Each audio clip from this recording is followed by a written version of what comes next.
अस्सलाम वालेकुम नाज़रीन, मैं हूं ज़मीर हैदर और आप देख रहे हैं प्रोग्राम पब्लिक पल्स। नाज़रीन, आज GHQ में शोहदा को खराज तहसीन और जो हमारे गाजी हैं उनको उनको जो है वैल्यू देने के लिए एक एजाज़ात तकसीम एजाज़ात हुई GHQ के अंदर, जिससे हमारे आर्मी चीफ सैयद आसिम मुनीर साहब ने खिताब भी किया और उन्होंने कहा कि किसी भी तरह कुछ भी हो, हम शोहदा के हवाले से कंप्रोमाइज़ नहीं करेंगे और जो कोई भी हम जिन्होंने भी हमले किए हैं फौजी तनसीबात पर, शोहदा की यादगारों पर, उनको किसी भी तरह माफ़ नहीं किया जाएगा।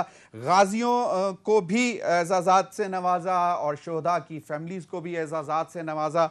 और जिस तरह हम हमेशा देखते हैं, जब भी ऐसी तकरीब होती है तो लोगों की आंखें नम होती हैं, क्योंकि यही वो लोग हैं जो हमारी हिफाजत करते हैं, जो हम रातों को सुकून की नींद सोते हैं, वो इन्हीं शोहदा की कुर्बानियों की वजह से हैं। और यही गाजी हैं जो हमारे लिए लड़ रहे होते हैं। और अभी भी एज वी स्पीक, अभी भी हमारे फौजी, हमारे लॉ इन्फोर्समेंट एजेंसीज़ के लोग और जितनी भी हमारे अफवाज पाकिस्तान हैं, वो चौकन्ना है, हमारी हिफाजत के लिए लगे हुए हैं और अंदरूनी और बैरूनी दुश्मन दोनों का मुकाबला कर रहे हैं। तो ये एक इंतहाई अहम तकरीब थी और आपको मालूम है कि जिस बैकग्राउंड में ये चीज़ें हो रही हैं, क्योंकि ख़ास तौर पर 9 मई के वाक़यात के बाद जो है मोरल बूस्ट करने के लिए ये तकरीब इंतहाई अहम थी। और कोई भी पाकिस्तानी इस चीज़ से तो कम अज़ कम इनकार नहीं कर सकता कि पाकिस्तान की सालमियत के पीछे फौज खड़ी है। इस पर भी बात करेंगे नाज़रीन। दूसरी जानिब आज प्राइम मिनिस्टर शहबाज शरीफ साहब ने on the floor of the house चीज़ वाज़े कर दी कि कोई नया कानून नहीं बनने जा रहा। जो सिविलियन तनसीबात पर हमले हुए 9 मई को, उन हमलों के हवाले से एंटी टेररिस्ट एक्ट के तहत मुकदमा चलाए जाएंगे और जो फौजी तनसीबात पर हमले हुए वो आर्मी एक्ट के तहत जो उसमें मुलव्वस हैं उनके खिलाफ बाकायदा तौर पर कार्रवाई की जाएगी, मुकदमा चलाए जाएंगे। नाज़रीन, आज प्राइम मिनिस्टर ने एक दफ़ा फिर उन्होंने कहा कि आप करप्शन की बातें करते हैं कि जी छोटी मोटी करप्शन की बात हो गई, जो हवाले भी दिए जा रहे हैं इमरान खान साहब और उनकी अहलिया के हवाले से। लेकिन उन्होंने आज फिर कहा कि 60 अरब रुपए की करप्शन का क्या होगा। नैब ने, और उन्होंने प्राइम मिनिस्टर ने कहा कि मुझे तो मालूम भी नहीं था कि नैब ने बाकायदा रेफरेंस दायर कर दिया है। और उन्होंने फिर आज तोशा खाना वाली घड़ी का भी जिक्र किया कि एक इंतहाई अहम गिफ्ट सऊदी अरब से प्राइम मिनिस्टर इमरान खान साहब को मिलता है और वो ओपन मार्केट में सेल कर दिया जाता है। और उन्होंने कहा इन सब चीज़ों के जवाब कौन देंगे। और फिर उन्होंने जो प्राइम मिनिस्टर साबिक वज़ीर आज़म इमरान खान साहब ने जो कल ट्वीट की थी, एक टेलीग्राफ में स्टोरी छपी, उसको उन्होंने डिनाई करते हुए कहा कि उस वक़्त के DGISI जो कि आज के हमारे आर्मी चीफ हैं जनरल आसिम मुनीर साहब के हवाले से, उन्होंने कहा कि मुझे आसिम मुनीर साहब ने कतई तौर पर कोई सबूत नहीं दिखाया था अपनी मेरी अहलिया के हवाले से और मैंने इस वजह से उनको नहीं हटाया था। और फिर इसकी भी clarification prime minister Shehbaz Sharif sahab ने दी on the floor of the house. और उन्होंने कहा कि ये बाकायदा उस वक़्त ऐसे ही हुआ था। उस वक़्त के DGISI आसिम मुनीर साहब ने इमरान खान साहब को बतौर वज़ीर आज़म सबूत सामने दिखाए थे और उनको बताया था कि उनकी अहलिया मुलव्वस हैं, जो इमरान खान साहब को पसंद नहीं आया और उन्होंने उनको हटा दिया गया। और उन्होंने कहा कि मैं इसका बाकायदा जो है गवाह भी हूँ। तो इन्हीं तमाम मामलों पर बात करने के लिए मेरे साथ मौजूद हैं आबाब साहिबा, सीनियर रहनुमा पाकिस्तान पीपल्स पार्टी। बहुत बहुत शुक्रिया आसमा साहिबा आपके वक्त का। मेरे साथ मौजूद हैं अज़हर सदीक साहब, सीनियर लॉयर और PTI के वकील भी हैं, माहिर कानून भी हैं। बहुत बहुत शुक्रिया अज़हर सदीक साहब आपके वक्त का भी। हमें थोड़ी देर में फ़खरुर रहमान साहब ज्वाइन करेंगे, एनालिस्ट हैं, जर्नलिस्ट हैं और सीनियर रिपोर्टर भी रह चुके हुए हैं, हमें ज्वाइन करेंगे। मेरे ख्याल में अभी थोड़ी देर में ज्वाइन कर लेंगे। अज़हर सदीक साहब, मामला शुरू करते हैं जो ऑडियो लीक्स के हवाले से। आज ख्वाजा आसिफ साहब ने भी on the floor of the house कहा कि ऑडियो लीक्स कमीशन जो बनाया गया है वो दूध का दूध पानी का पानी कर देगा। और PTI ने, आपको जैसा मालूम है, ऑडियो लीक्स कमीशन को चैलेंज कर दिया है। और ख्वाजा आसिफ साहब का ख्याल है कि जो ऑडियो लीक्स के बाद जो चीज़ें सामने आएंगी वो बहुत सारे चेहरे बेनकाब भी हो जाएंगे। और फिर एक दफ़ा फिर दोबारा वही उन्होंने भी बातें रिपीट की कि क्यों शोहदा की निशानियों को निशाना बनाया गया। और कैप्टन कर्नल शेर खान जो कि हमारे हीरो है निशान हैदर, उनका मुजस्मा भी तोड़ा गया और उन्होंने कहा कि न्यूक्लियर सिंबल उसको जलाया गया। तो उन्होंने बहुत सारी सवालात उठाए और उन्होंने कहा कि क्यों ना फिर इनके खिलाफ जो है ये तमाम जो है ATA के तहत और आर्मी एक्ट के तहत मुकदमा क्यों ना चलाए जाएं, और इस हवाले से कौमी असम्बली में करारदाद भी मंजूर हुई। पहले ये बताएं सर, ऑडियो लीक्स कमीशन जो है, क्योंकि मैं सुन रहा था चौधरी एतजाज एहसन साहब को, उन्होंने कहा कि कोई सुप्रीम कोर्ट का फैसला पहले ही मौजूद है कि जो ये रिकॉर्डिंग होती है ये कोई गैर कानूनी चीज़ है, तो उनको उस रिकॉर्डिंग्स अगर वो ऑलरेडी गैर कानूनी है तो उनके ऊपर फिर क्या होगा, फोरेंसिक्स होगा, कैसे उसको लेकर चलेंगे? बहुत शुक्रिया जमीन साहब। पहले तो शोहदा को और इनकी कुर्बानियां हैं पाकिस्तानी कौम के लिए, उनको दोनों हाथों से सैल्यूट। अल्लाह ताला आसानी रखे सबके लिए। एक मुतालबा साहब मैं कर देता हूँ कि लगे हाथ इसका भी वही जुडिशल कमीशन बना दिया जाए जो जजिस की वीडियो के हवाले से बना दिया है। कितना ही खूबसूरत होता, कितना ही बेहतर होता, ताकि ये पता चल जाता। क्योंकि इन्होंने सानिया मॉडल टाउन की सजाएं नहीं दी। अगर वो सजाएं दी होती तो इस तरह का सानिया दोबारा ना होता। तो ये जरूरी है कि इमरान खान की गिरफ्तारी किन वजूहात की बुनियाद पर की गई और उसके पीछे क्या एजेंडा था, और सबसे ज्यादा बेनिफिशियरी जो है वो मौजूदा हुकूमत है। तो ये मुनासिब डिमांड है, मर्जी इनकी अपनी है बनाना या ना बनाना, लेकिन इनके लिए बहुत फायदा होगा अगर एक कमीशन बना के ये सारी चीजों को देख लें। और दूसरी बात जो है वो मौजूदा हुकूमत जो है ना, ये इदारों को तकसीम करने में बड़ी हद तक कामयाब हुई। जो 75 सालों में फौज के बारे में ना हो सका वो इनके दौर में हो गया और ये कामयाब कर दिया उन्होंने। वो भी नुक्ता नजर। फिर आगे अदलिया को कैसे तकसीम कर दिया, एक गैर कानूनी काम है। आप ऑडियो नहीं रिकॉर्ड कर सकते, वीडियो नहीं रिकॉर्ड कर सकते। ये जितना भी काम हुआ असल में जो कि PMLN की हुकूमत का आज तो सारे इकट्ठे हो गए ना, लेकिन सैफुर रहमान की आपको याद होगा, मुतमा बेनजीर के बारे में आज इकट्ठे हो गए एक पेज पे, लेकिन उस वक्त की वीडियो अपना ऑडियो लीक जो है ना सजा दिलाने के वजह से रिकॉर्ड के ऊपर है। कोई भी गैर कानूनी काम के ऊपर आप कमीशन बना नहीं सकते, इख्तियार ही नहीं है आपका। और आप पूरी दुनिया के अंदर और यहाँ पर आप आर्टिकल 9, 14, 4, 5, आप मैं कितने आइन के प्रोविजन दिखाऊं जिनकी खिलाफ वर्जी है, और फिर तकसीम कैसे कर दिया आपने। और मैं मुतालबा करता हूं और मैं गुजारिश भी करूंगा, और ये याद रखिएगा ये जो 3 जज साहिबान बैठे हैं ये जज की ये सुप्रीम कोर्ट की हियरिंग कोई नहीं है, ना ये हाई कोर्ट की हियरिंग है। अब इनमें से कम 2 जज इसमें तो बड़ी वाज़ेह तौर पर सवालिया निशान है। जस्टिस काजी फाजिल ईसा के ऊपर बहुत सवालिया निशान है, इमरान खान साहब के हवाले से या बाकी चीजों के हवाले से। और आपको भी पता है कि जस्टिस काजी फाजिल ईसा का सुप्रीम जुडिशल काउंसिल में जब केस किया था तो इसकी इंक्वायरी, जिस तरह आज ये इंक्वायरी करने जा रहे हैं ना, तो भिजवाई थी टैक्स के दफ्तर को, टैक्स के दफ्तर ने इंक्वायरी करके डिटेलें लगा दी। सुप्रीम कोर्ट ने वो रद्द कर दिया कि वजह क्या है कि जजेस के कंडक्ट के बारे में अगर इंक्वायरी करनी है, अगर कुछ काम करना है तो सुप्रीम जुडिशल काउंसिल ने करना है।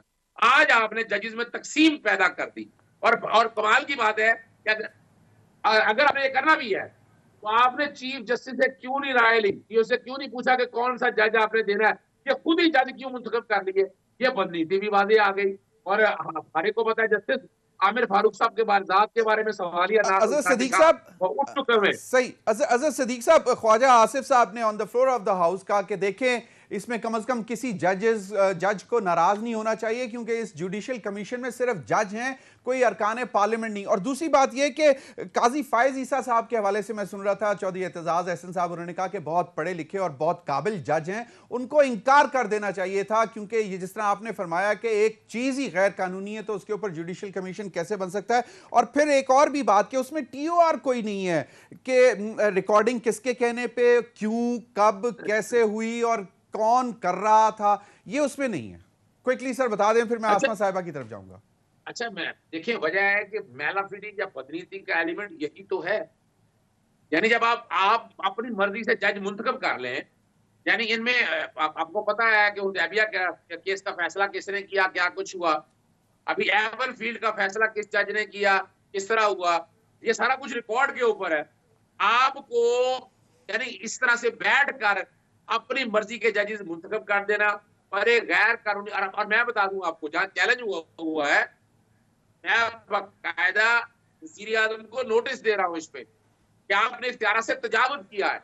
आपने आर्टिकल 4 और 5 तोड़ा है, आपने अपना हलफ तोड़ा है, आप एक गैर कानूनी और गैर आईनी काम करने जा रहे हैं। मुनासिब है कि आप वापस ले लें, नहीं तो ये अदालतों में एक चैलेंज हो गया। मैं नोटिस देने के बाद इसको लेके जाऊंगा और इंशाअल्लाह उल अजीज तारीख रकम होनी है कि ये जो तकसीम करने की साजिश है ये बहुत जल्द बेनकाब हो जाएगी। डरे हुए हैं, मौजूदा हुकूमत डरी हुई है, खौफ की अलामत है। यानी वो जजेस को चाहते हैं, अब आप अंदाजा लगाएं कि इन्होंने पार्लियामेंट में बैठ के पहले गालियां नहीं दी जजेस को, आर्टिकल 68 को वायलेट नहीं किया। उन जज साहिबान को, तीनों जज साहिबान को नजर नहीं आया, उन तीनों जज साहिबान को यह नजर नहीं आया कि सुप्रीम कोर्ट के सामने आकर सियासी जमातों ने जो गंद बोला, जो जुबानें बोली आकर और आकर जो बात करते हैं हुई थी। बिल्कुल अजहर सिद्दीकी, अब क्योंकि ये सारे अहम मामलात हैं, क्योंकि आज ख्वाजा आसिफ साहब ने इस बात का भी कहा कि कम से कम जजेस का भी ये मुल्क है, फौज भी जजेस की भी ये फौज है जिनकी तनसीबात पर हमले हुए हैं, तो उसका भी नोटिस लेना चाहिए, उसको भी कंडेम करना चाहिए। आसमा अरबाब साहिबा, एक तो ये कि बहुत सारे चलें मैं बताता चलूँ, फ़खरुर रहमान साहब ने हमें स्टूडियो में ज्वाइन कर लिया, बहुत बहुत शुक्रिया फ़खरुर रहमान। आसमा अरबाब साहिबा, जो ये जुडिशल कमीशन बनाया गया है ऑडियो लीक्स के हवाले से, इस पे क्वेश्चंस हैं बहुत सारी चीज़ों पर। फिर आप ही के एक सेनेटर रज़ा रब्बानी साहब ने जो है वो आर्मी एक्ट के तहत जो है मामला चलाने पर उसको भी क्वेश्चन किया हुआ है। बहुत सारी ऐसी चीज़ें हैं जो पीपल्स पार्टी क्वेश्चन करती रही है, पीपल्स पार्टी खुद विक्टिम रही है। तो अब आपको ये एहसास नहीं होता पीपल्स पार्टी को कि यार ये तो थोड़ा सा हम डिविएट कर रहे हैं, जो कि ओरिजिनल रूह थी पाकिस्तान पीपल्स पार्टी की? देखिए पहले तो मैं एक दो चीज़ें क्लियर करूं। इस चीज़ पे तो हम सब पाकिस्तानी इत्तेफाक कर रहे हैं, जो 9 मई को पाकिस्तान में हुआ वो पाकिस्तान के 75 साल में कभी नहीं हुआ। पाकिस्तान ने 2 जंगें देखी, 3 जंगें देखी, लेकिन जो हालात अंदरूनी खाना जंगी जिसको बोलते हैं वो हुआ पाकिस्तान में, और उसकी मुकम्मल तैयारी थी। ठीक है, तनसीबात के ऊपर हमला करना। अगर आपको गुस्सा था पीडीएम की गवर्नमेंट के ऊपर, तो आप फौजी तनसीबात के ऊपर हमला करते हैं। कहीं तो हमने ये नहीं देखा कि आप गवर्नर हाउस और चीफ मिनिस्टर हाउस पर हमला करते हैं, लेकिन पहली दफ़ा पाकिस्तान में ये देखा गया कि हमले हुए हैं फ़ौजी तनसीबात के ऊपर, हमले हुए हैं शहीदों के यादगारों पर, हमले हुए हैं किला बालिसार जो सारे केपीके की सिक्योरिटी का उधर महवर है, that is the main centre of KPK security. ठीक है, आप उस पर हमले करते हैं, तो आपको क्या लगता है कि ये प्लान नहीं था? अगर जब उसकी शवाहिद सामने आ रही है, जब उसकी ऑडियो लीक सामने आ रही है, जब उसकी वीडियो लीक सामने आ रही है, जब अगर पाकिस्तान एक रियासत है, पाकिस्तान एक न्यूक्लियर पावर है, वो उसको पूरे इस रियासत को हक है कि इसको वो आगे प्रोब करेगी। किसी मुल्क में भी इस तरह की दहशत गर्दी होगी तो वो मुल्क अपना इंटरनल सिस्टम चलाएगी। अगर पाकिस्तान में अगर इंटरनल सिस्टम है तो दैट विल स्टार्ट वर्किंग। अगर हम ये कहें कि हम गुंडागर्दी भी करें और उसके ऊपर कल इस मुल्क में जहाँ पर इदारे मौजूद हैं और वो उसकी पूछगछ भी ना हो, तो ये किस तरह का मुल्क हुआ? हम दुनिया को क्या बताएंगे कि हमारे मुल्क में गुंडागर्दी होती है? हम अपने ही शोहदा को की यादगारों को और अपनी ही मिलिट्री तनसीबात को जलाकर कहते हैं कि हम हीरो हैं, हम लीडर हैं। तो अगर और फिर हम कहें कि जब हम उसकी प्रोब करते हैं तो फिर हम कहते हैं कि हम सुप्रीम कोर्ट में जाएंगे। हाँ जी, बिल्कुल सियासी पार्टियां गई हैं और सुप्रीम कोर्ट के सामने एहतजाज किया है। इसलिए गई है कि सुप्रीम कोर्ट से वो सियासी पार्टियां जो उधर उस दिन एहतजाज में खड़ी थी वो भी पाकिस्तानी है, वो भी अपील करने गए थे कि हमें भी इंसाफ चाहिए। एक साइडेड फैसले हमें नहीं चाहिए कि आप एक को बोले कि वेलकम और दूसरों को, जब शहबाज शरीफ लीडर ऑफ अपोजिशन थे तो उनको जेल में रखा गया। पाकिस्तान में कोई लीडर ऑफ अपोजिशन नहीं था। फरियाल तालपुर को जो खातून थी उनको आप घसीट कर लेकर गए। जरदारी साहब को आप किस तरह लेकर गए? ठीक है, इस तरह की बहुत मिसालें हैं। आपने ख़वातीन को तो तब कानून था, आप अमेरिका में खड़े होकर कहते थे कि इसके कमरे से एसी निकालो और इसको इस तरह सजा दो। ये चीज़ें सारी रिकॉर्ड पर है। पाकिस्तान एज अ नेशन, मैं एक पाकिस्तानी की हैसियत से कह रही हूँ कि इस मुल्क को आगे चलना है, खुदा का वास्ता आप इन इदारों को अपना काम करने दें।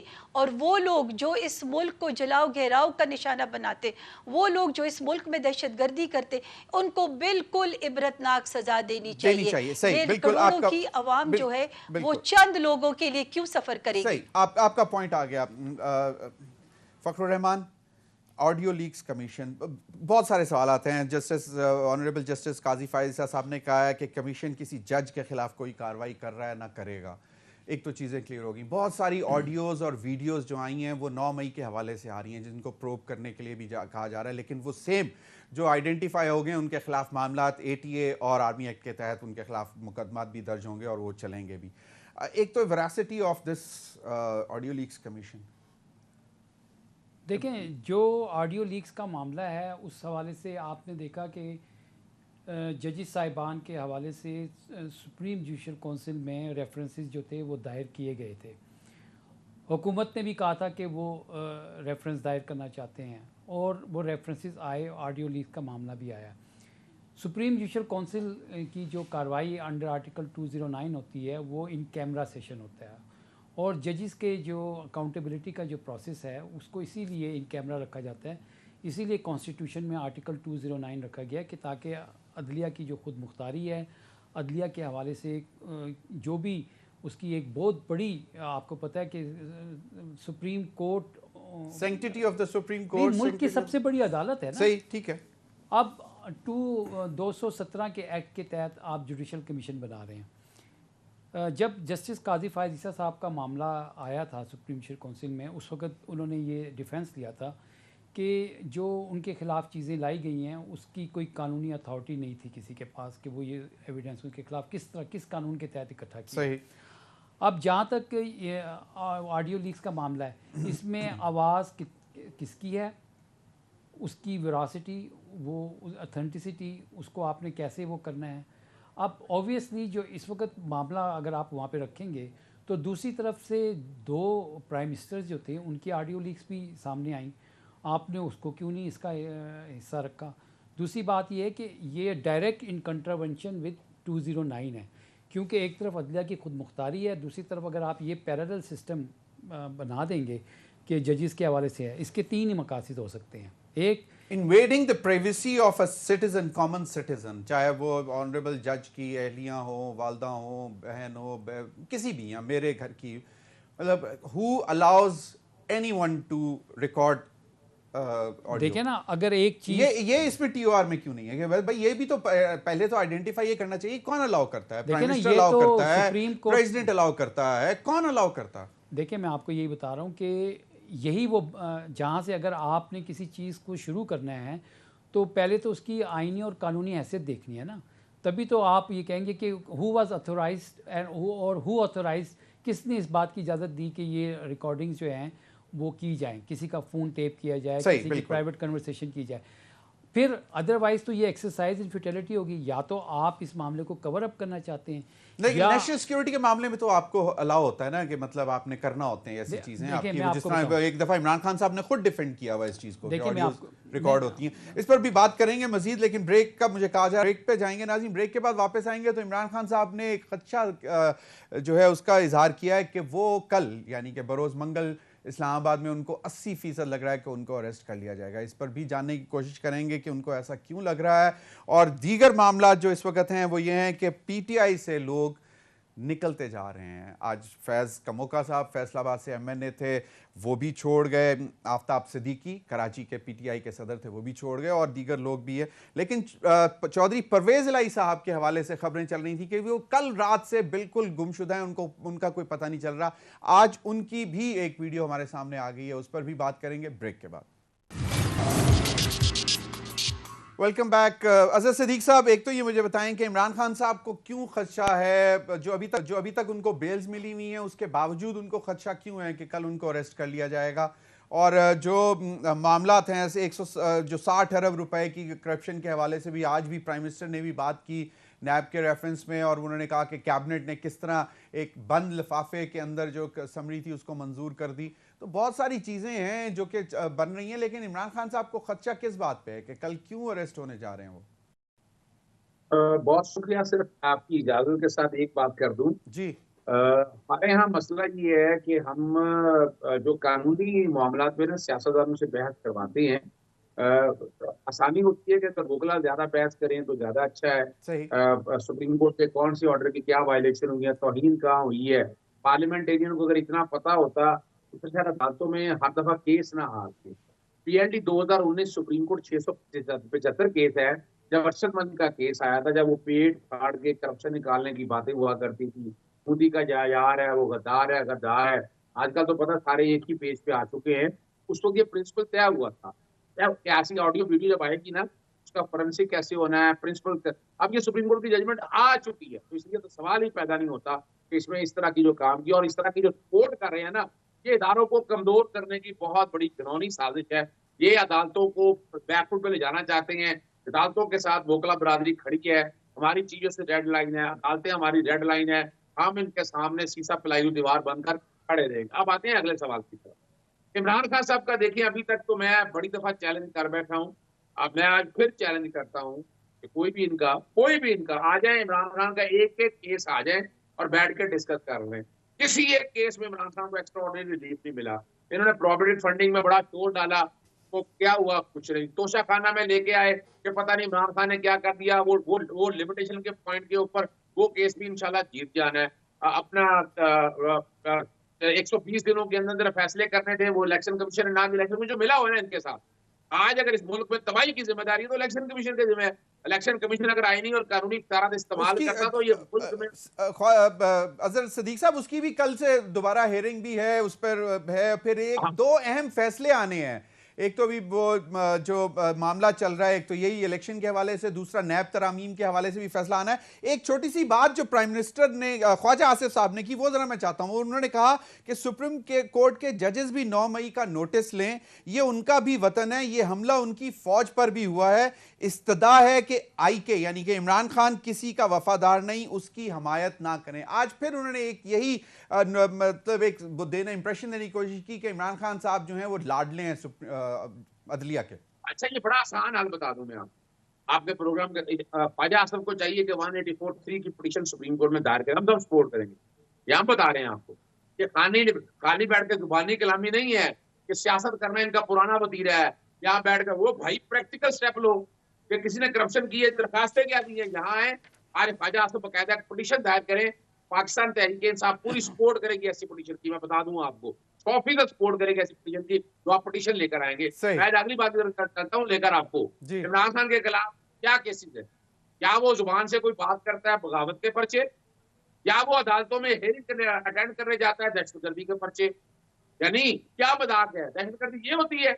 ये नहीं तो कल अरेस्ट, कल अजहर सिद्दीक साहब कल क्विकली मुझे बता दें, कल वो क्यों अरेस्ट होंगे अगर उन जो खदशा है इमरान खान साहब? देखिए, मैं उसकी एक वजह बता देता हूँ कि इन्होंने अभी आप देख लें कि पाकिस्तान तहरीक इंसाफ को कॉर्नर पे लगाने के लिए आपके पास शीरी मिजारी की, आपके पास बाकी तमाम लोगों की, असद कैसर सब की मिसालें मौजूद है। एमपीओ के ऑर्डर, यानी ऐसे तारीख में घटिया 3 एमपीओ के ऑर्डर जारी किए हैं कि पहले अगर वहां से रिलीज हुए किसी और में जारी कर दिया, इस्लामाबाद की बजाय पिंडी ने जारी कर दिया, उसके बाद पर्चों में दर्ज कर लिया। यानी आप देखे तो सही ना, यानी नोबडी नोज, भाई उसको हक नहीं है कि यहाँ क्या है। यहाँ जितने डिस्क्लोज चीजें है ना, हमने कोर्टों में एफआईआर डिटेलें सारी निकलवा ली है, उन सब पे बेले, लेकिन इनका कोई पता नहीं है कि कमरे में बैठ के एक पर्चा दर्ज करें जो कमरे के अंदर दर्ज हुआ हो और आकर उसकी गिरफ्तारी कर ले। इमरान खान ने वक्त से पहले बता दिया है ताकि कौम अगार है और किसी एहतजाज की कॉल नहीं दी इमरान खान ने, ये मैं बताता चलूं। बिल्कुल सही, और वो कह चुके हैं कि लीगल वारंट लेके आए, मैं अरेस्ट होने के लिए तैयार हूं और कोई वर्कर मेरा नहीं निकलेगा। 9 मई के बाद के वाकयात के हवाले से बहुत ताखीर से उन्होंने मजम्मत की, लेकिन चलें देर आए दुरुस्त आए। आसमा अरबाब साहिबा, सिर्फ एक छोटी सी बात कर दूं जी क्विकली जी। देखिए, इस्लामाबाद में क्या हुआ था? इस्लामाबाद में वारंट ऑफ अरेस्ट 1 मई को जारी किए, दफ्तर में लेकर बैठा है चेयरमैन नैब, जो तब्दील करके उन्होंने अपनी मर्जी का लगाया था, वो जारी करता ना 1 मई से लेकर 9 मई तक क्यों लेकर बैठा रहा? फिर 9 मई को जब इमरान खान जमानत कबल गिरफ्तारी कराने के इस्लामाबाद जो हक है उनका, वहां आकर उनको पकड़ लिया गया और कहा जी सुप्रीम कोर्ट ने बड़ी फेवर, क्या सुप्रीम कोर्ट ने फेवर किया भाई?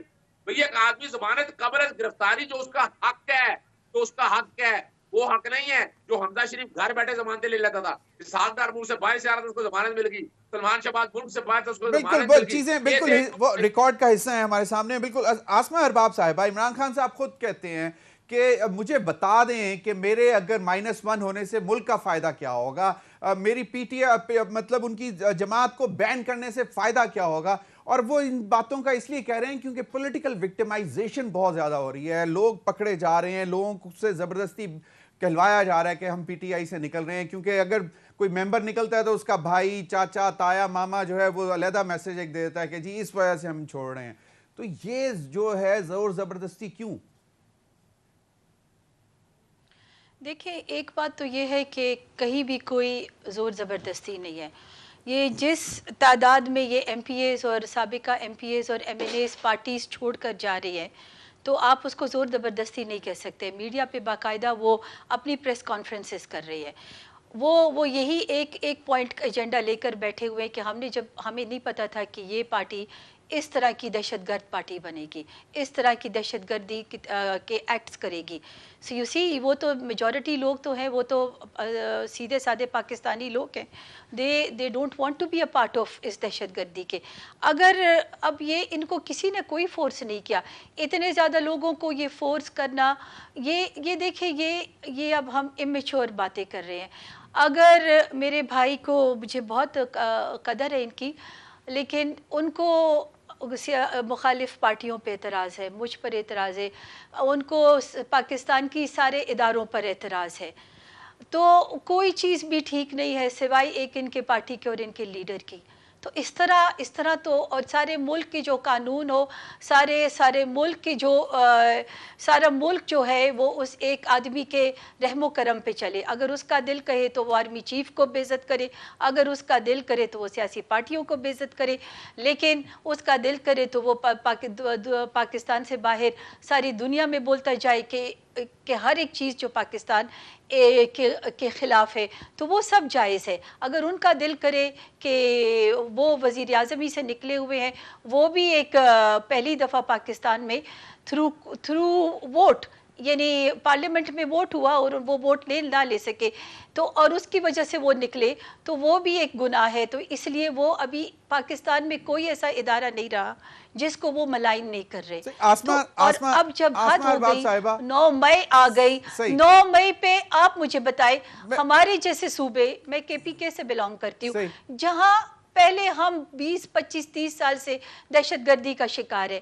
अगर आप 10 साल एक पार्टी जो हमें रूल किया और उसको वो आज इस तरह खुलेआम दहशतगर्दी करेगी, तो क्या ये पाकिस्तान के हक में सही है? सही नहीं। चले उस पे कोई दो राय नहीं है। देखिए, उस पे तो हम किसी ने भी जो है, हमारे लॉयर आज़र सदीक साहब ने भी बैठते बिस्मिल्लाह करते ही उन्होंने कंडेम किया। उन्होंने कहा ये किसी भी तरह काबिल कबूल नहीं है। लेकिन मुझे एक बात बताएं कि 10 दिनों के अंदर शीरी मज़ारी साहिबा चौथी दफ़ा अरेस्ट हो रही हैं।